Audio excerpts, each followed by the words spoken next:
9월 7일 화요일 하나님께서 저희에게 주신 말씀은 사사기 15장 14절부터 20절까지의 말씀입니다.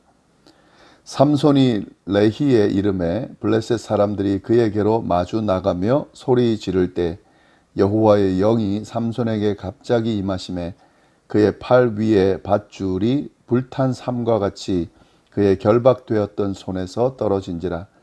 삼손이 나귀의 새 턱뼈를 보고 손을 내밀어 집어들고 그것으로 1000명을 죽이고 이르되 나귀의 턱뼈로 한 더미 두 더미를 쌓았으며 나귀의 턱뼈로 내가 1000명을 죽였도다 하니라. 그가 말을 마치고 턱뼈를 자기 손에서 내던지고 그곳을 라맛 레히라 이름하였더라.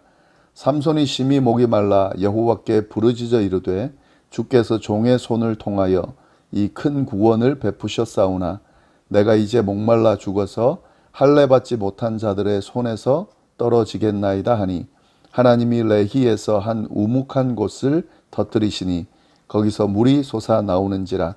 삼손이 그것을 마시고 정신이 회복되어 소생하니 그러므로 그 샘 이름을 에낙고레라 불렀으며 그 샘이 오늘까지 레히에 있더라. 블레셋 사람의 때에 삼손이 이스라엘의 사사로 20년 동안 지냈더라. 아멘. 저희가 삼손과 관련된 내용을 계속 나누고 있습니다. 오늘 본문은 15장 14절부터 20절인데 지난 주일과 월요일 본문인 14장 10절부터 15장 13절을 건너뛰어서 오늘 본문이 주어졌습니다. 그래서 이 지난 본문을 좀 간단히 살펴봐야 오늘 본문을 우리가 제대로 이해할 수 있을 것 같아서 간단히 먼저 살펴보도록 하겠습니다. 삼손이 블레셋 여인에게 한눈에 빠져서 그와 결혼하게 해달라고 부모에게 부탁을 하게 됩니다. 그런데 이 블레셋 여인은 이방 여인이기 때문에 결혼 허락을 할 수 없죠. 그리고 지금 삼손이 나실인이기 때문에요. 구별된 사람이기 때문에 더 이방 사람과 결혼하는 것은 안 되는데 삼손이 억지스럽게 졸라서 결국에는 허락을 받게 됩니다. 그렇게 해서 신부 측과의 또 이야기를 통해서 결혼이 성사되게 되고 이제 결혼식을 하기 위해서 삼손이 신부 측으로 가게 됩니다. 신부를 데리러 간 거죠. 근데 신부 측도 이제 결혼식을 위한 잔치를 베푸게 되는데 그 잔치에서 30명의 청년들과 함께 어울리게 됩니다. 그때 삼손이 그 30명의 청년들에게 수수께끼를 내면서 내기를 하는데요. 만약에 맞추게 되면 그 겉옷과 베옷 30벌씩 주겠다 이야기를 하고 만약에 못 맞히면 너네가 그 30벌씩을 줘야 된다 하는 내기를 하게 됩니다. 그래서 삼손이 수수께끼를 내는데 그 수수께끼는 맞출 수가 없어요. 왜냐하면 삼손 개인이 경험한 것을 근거로 수수께끼를 냈기 때문에 맞출 수가 없는 거죠. 한 7일 동안 맞추라고 했는데 맞출 수가 없으니까 이 30명의 청년들이 삼손과 결혼할 그 여인에게 찾아와서 너가 이렇게 이상한 사람을 오게 해서 우리를 곤란에 빠뜨린다 라고 하면서 빨리 삼손에게 물어서 알아내라고 협박을 합니다. 그래서 그 여인이 삼손에게 그 수수께끼에 대해서 물어봐요. 근데 삼손이 알려주진 않죠. 근데 계속해서 매달리니까 결국에는 알려줍니다. 그래서 그 답을 그 30명의 청년들에게 알려주게 되고요. 그래서 그 수수께끼를 맞추게 되므로 삼손이 지게 됩니다. 이렇게 답을 맞추는 것을 보고 삼손이 화를 내게 되는데요. 아마도 아내가 자신을 속여서 답을 알아내고 그들이 그렇게 해서 맞추게 됐다는 것을 알았기 때문에 그렇게 화가 나는 거죠. 자신을 속인 거에 대해서 아내에게도 또 30명의 청년들에게도 화가 난 거죠. 그래서 삼손이 30명의 청년을 죽입니다. 그러면서 화가 나서 결혼식을 거행하지 않고 신부를 데려가지 않고 자기 집으로 돌아갑니다. 시간이 지나서요. 삼손이 자기 아내를 데리러 와요. 그런데 그 아내는 이미 다른 남자의 여인이 돼버렸습니다. 왜냐하면 삼손이 화가 나서 그때 자기 집으로 돌아갈 때 그의 장인이 될 법했던 그 여인의 아버지가 그 여인을 다른 사람에게 줘버렸기 때문에 그렇습니다. 그래서 장인이 이제 아내를 줄 수가 없는 거죠. 삼손을 아내를 만나게 해줄 수가 없는 거죠. 그리고 이 이야기를 하면서 동생을 아내로 맞이하라고 권합니다. 그런데 삼손이 그걸 동의할 수가 없죠. 그래서 화가 나서요. 또 그 화에 대한 복수를 하게 됩니다. 여우 300마리를 붙들어서 그 꼬리와 꼬리를 2마리씩 묶고 그 묶은 꼬리에다가 회를 하나씩 달고 거기에다 불을 붙입니다. 그래서 불을 붙인 채로 이 여우들을 막 몰아가지고 블레셋에 있는 곡식들, 곡물들, 그 밭에 있는 것까지 다 태워 버립니다. 이렇게 해서 자기 화를 이제 푸는 거죠. 그때 이 블레셋 사람들이 누가 그랬는지를 물어봐요. 그래서 그 원인이 삼손 때문이고, 그리고 삼손하고 그 결혼식을 하려 하고 한 그 장인하고 아내 그 여인 때문이라는 것을 알게 되고, 이 블레셋 사람들이 그 장인하고 그 아내를 다 죽여버립니다. 그 모습을 보고 삼손이 또 화가 나서요. 그렇게 한 그 블레셋 사람들을 닥치는 대로 다 죽입니다. 그리고 난 뒤에 도망을 쳐요. 숨죠. 왜냐하면 블레셋 사람 전부를 상대할 수는 없으니까요. 그래서 유다 진영에 있는 에담 바위 틈으로 도망쳐서 숨습니다.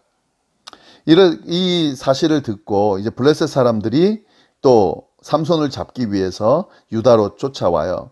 그래서 유다 진영 근처에 진을 치고 삼손을 찾는다고 그렇게 이야기를 합니다. 결국 한 개인의 분쟁이 민족 간의 싸움으로 이렇게 확대되는 그런 상황인데, 이런 상황에서 유다 사람들이 삼손과 함께 블레셋과 싸워야 되는데 그렇지가 않습니다. 도리어 유다 사람 3,000명이 삼손을 찾으러 와요. 그리고 삼손을 찾아서 그 삼손을 결박하고는 블레셋 사람에게 넘겨줍니다. 그러면서 자기네들은 변명을 해요. 삼손을 죽이는 게 아니라 단지 블레셋 사람에게 넘겨주는 거다. 이렇게 하면서 삼손을 블레셋 사람에게 넘겨줍니다. 지금 이 사건의 내용을 보면서 이 당시 분위기를 우리가 알 수 있어야 되는데요. 이 당시는 사사하고 뭐고 하는 그런 것들은 의미가 없는 시대예요. 그리고 블레셋과 싸우려고 하지 않는 시대입니다. 이미 블레셋의 다스림 가운데 있는 상황인데 그냥 이 다스림 속에 순응하면서 그걸 당연하게 생각하고 있는 그런 분위기입니다. 사실은 그래서 하나님께서 삼손을 세우시고 삼손을 통해서 계속 분쟁을 일으키는 거죠. 왜냐하면 이건 지금 하나님이 원하시는 모습이 아니거든요. 이스라엘이 블레셋 손아귀에 있는 것을 허락하시는 하나님이 아니세요. 그래서 삼손의 그 실수죠. 삼손이 지금 막 자기 분에 못 이겨서 하는 행동들이지만 그것들을 통해서 블레셋과 자꾸 분쟁이 일어나게 만들고 블레셋과 싸우도록 그렇게 하고 있는 그런 상황입니다. 여하튼 전혀 그런 것들, 하나님의 뜻이나 이런 것들은 작용하지 못하는 그런 시대를 지금 이 스토리 안에서 우리가 발견할 수 있다 하는 거죠. 오늘 본문은 그 이후에 일어난 사건인데요. 삼손이 이제 결박된 채 블레셋 진영으로 오게 돼요. 레히라고 하는 곳으로 오게 되는데요. 그 레히에 이르렀을 때에 블레셋 사람들이 막 삼손을 맞으러 막 나옵니다. 그런데 군대처럼 소리 지르면서 삼손을 맞으러 나옵니다. 그때 하나님의 영이 강하게 삼손에게 임하게 돼요. 그리고 그 삼손을 묶고 있던 그 밧줄을 삼손이 끊어버립니다. 어떻게 끊어지냐면, 불에 탄 줄이 끊어지듯이, 삼이 끊어지듯이 그렇게 손에서 떨어져 나가게 돼요. 그리고는 근처에 있는 나귀의 새 턱뼈가 있는데 그것을 잡고 그것으로 자기를 맞으러 온 블레셋 사람들을 다 쳐서 죽입니다. 그 인원이 1,000명이나 되는 인원이었어요. 하나님의 영이 강하게 임해서 그 블레셋 사람들 1,000명을 다 그 자리에서 나귀의 턱뼈로 그렇게 죽이는 그런 이야기가 오늘 본문 안에 나옵니다.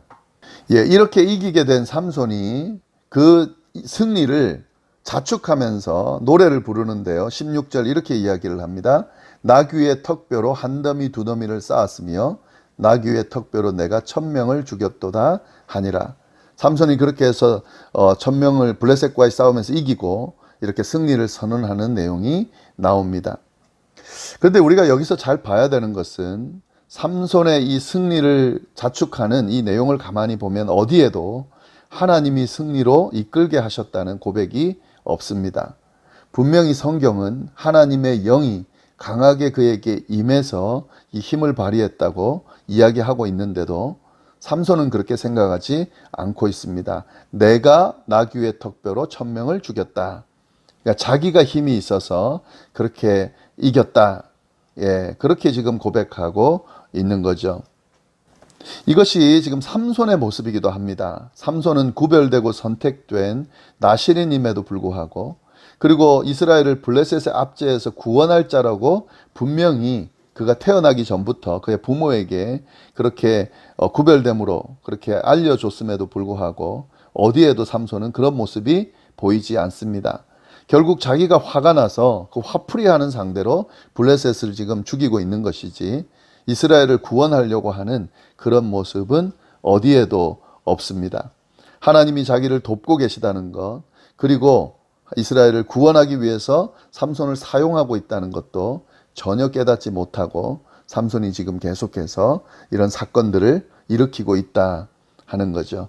그러나 삼손의 이런 모습에도 불구하고 하나님은 이스라엘을 구원하기 위해서 계속해서 삼손을 지금 사용해서 블레셋 사람과 싸우고 있다는 것도 우리가 잘 볼 필요가 있습니다. 삼손은 이렇게 해서 나귀의 턱뼈로 블레셋 사람들 죽이고 그 장소를 라맛 레히라고 턱뼈의 언덕이다 라는 이름도 붙여줘요. 예, 이렇게 해서 싸움이 끝난 후에 삼손이 이 큰 싸움을 끝낸 후에 어떤 일이 있었는지 나오는데 18절 말씀에 그 내용이 나옵니다. 삼손이 심히 목이 말라 여호와께 부르짖어 이르되, 삼손이 목이 너무 말라가지고 이제 하나님께 부르짖었다 하는 내용이 나옵니다. 근데 삼손이 하나님께 부르짖은, 그가 하나님을 찾은 가장 처음 내용이 오늘 본문에 나옵니다. 삼손이 처음으로 하나님을 찾아요. 그 전에 한 번도 찾지 않았어요. 그 내용이 나오지 않아요. 예, 참 구별되고 그리고 선택된 나실인의 입을 통해서 하나님을 찾고 부르짖는 내용이 아직도 한 번도 안 나왔다는 것은 참 안타까운 일이죠. 수많은 전쟁들, 안타까운 일이 있었음에도 불구하고 전혀 그런 모습이 보이지 않다가 지금이야말로 이렇게 하나님을 찾고 있죠. 여기서 이 부르짖음이요, 국가적인 위기나 어떤 하나님의 영광을 나타내는 그런 이유로 하나님께 부르짖는 것이 아니라 자기 개인의 목마름을 위해서 자기가 죽게 됐기 때문에 부르짖는 그런 모습을 보이고 있다 하는 거죠. 이게 지금 삼손의 한심한 모습이에요. 지금 삼손이 이렇게 행하고 있다 하는 거죠. 그런 모습임에도 불구하고 하나님은 삼손의 그 기도에 응답을 해 주십니다. 그러면서 레히에 있는 한 우묵한 곳을 터뜨리셔서 거기서 물이 솟아나오게 해서 목마른 삼손을 먹이십니다. 19절 보면 하나님이 레히에서 한 우묵한 곳을 터뜨리시니 거기서 물이 솟아나오는지라 삼손이 그것을 마시고 정신이 회복되어 소생하니 그러므로 그 샘 이름을 엔학고레라 불렀으며 그 샘이 오늘날까지 레히에 있더라. 예, 그 이름을 엔학고레다라고 불렀습니다. 라맛 레히가 엔학고레로 또 바뀌어지는 거죠. 근데 그 엔학고레란 뜻은 뭐냐면요, 부르짖은 자의 샘이다, 이런 뜻이에요. 부르짖은 자에게 주어진 샘이다 하는 거예요. 근데 이 이름을 가만히 이름의 의미를 봐도 삼손이 이게 하나님의 은혜다 이렇게 고백하지 않고 자신이 하나님께 기도해서 자신이 하나님을 움직여서 받아낸 그런 셈이다 하는 그런 느낌의 고백이 담겨져 있습니다. 그러니까 삼손은 지극히 개인적이고 자기중심적이고 하나님의 존재 자체를 인식하지 못하고 하나님을 인식하더라도 자신을 위한 존재로 그렇게 생각하면서 계속 그렇게 그의 모습, 삶이 이어지고 있음을 우리가 볼 수가 있습니다. 그리고 마지막 20절에 블레셋 사람의 때에 삼손이 이스라엘 사사로 20년 동안 지냈더라. 삼손이 이스라엘의 사사로 20년 동안 지냈다 하는 건데, 앞에 사사들의 표현들을 보면 그 기간 동안 뭐 이스라엘이 평안했다, 뭐 이런 내용들이 나오는데 그런 내용은 없고요. 그리고 블레셋 사람의 때에 삼손이 이스라엘의 사사로 20년 지냈다 이렇게 나와 있죠. 블레셋 사람의 때입니다. 그러니까 아직도 블레셋의 통치 아래 있는 거죠. 압제 가운데 있는 거죠. 그 블레셋 사람들을 물리치고 사사가 되어서 20년 동안 있었다는 내용이 아니에요. 블레셋 사람의 그 통치 아래 있는 가운데 삼손이 이스라엘의 사사로 20년 동안 있었다. 이런 내용입니다. 지금 이 삼손의 모습 속에는 하나님의 어떤 구별된 나실인 사사의 모습이 전혀 보이지 않고 그렇게 흘러가고 있지 않습니다. 그러나 하나님은 이 삼손이 중요하지 않아요. 하나님은 이스라엘이 블레셋의 압제 속에서 구원되는 것이 지금 중요하고 그를 위해서 삼손을 세웠기 때문에 그런 삼손의 모습에도 불구하고 계속해서 블레셋 사람들과의 전쟁을 하게 하고 블레셋 사람들을 이기게 하고 그래서 자꾸 승리로 이끌어가는 모습을 보이게 됩니다. 이제 아직도 삼손 이야기가 남아 있는데요. 이 뒤에 이제 이 모든 분위기들이 완전히 극에 달하게 되고 결국에는 이 삼손이 결정적인 이스라엘의 구원자로서의 역할을 하는 그런 모습 내용들이 이제 쭉 나오는데 그 내용들을 우리가 계속해서 함께 나눠 가도록 하겠습니다. 기도하겠습니다. 하나님 아버지, 오늘 하루 귀한 말씀과 함께 하루를 시작하게 하시니 감사합니다. 귀한 말씀 우리가 잘 그 안에 담겨져 있는 의미들을 잘 깨달으면서 오늘 하루도 승리할 수 있도록 인도하여 주옵소서. 함께하여 주시기를 바라고 예수님의 이름으로 기도드립니다. 아멘.